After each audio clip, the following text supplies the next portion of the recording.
registered sonographer in cardiac, general, and vascular ultrasound, and I've been doing ultrasound for 7 years. Today I'm at National Ultrasound, and we're on the Mindray M8 Elite using the curvilinear probe C5-1S, and we'll be doing a AAA screening. So to get started, what you're doing for a AAA is making sure there's no aneurysm, which is abdominal aortic aneurysm. Anything greater than 3 centimeters is considered an aneurysm. So you start at the proximal aorta, go to mid and distal, just measuring, making sure it's not above 3 centimeters. So let's go ahead and get started. Okay, so you'll do everything in sagittal and transverse. So right now we're in sagittal proximal aorta. So we're just going to measure it. Go to transverse. And we're going to measure. Alright, and then you're going to go down to mid, which is right after one of the branches. Alright, so you see the SMA right there, then you're right after that is going to be mid. So then you'll measure right there.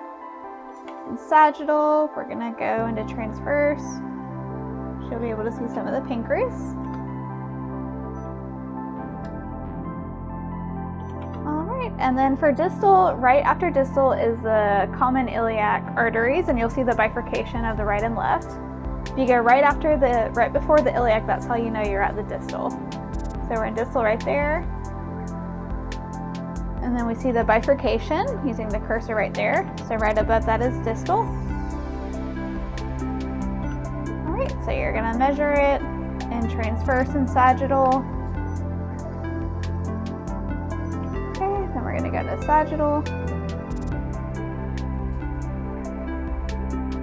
Alright, and then you would measure. And for the AAA, sometimes you'll have to apply more pressure than normally, just to be able to push the bowel and gas out of the way, or get them to breathe in and hold their breath, or slowly breathe out.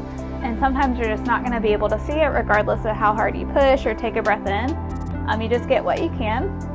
And then so once you're finished with everything, that concludes your AAA study. For some facilities, they'll want color and power Doppler if you aren't able to see it in color and pulse wave. So you'll just hit color and then do pulse wave. Alright, and then you'll be able to get the velocities.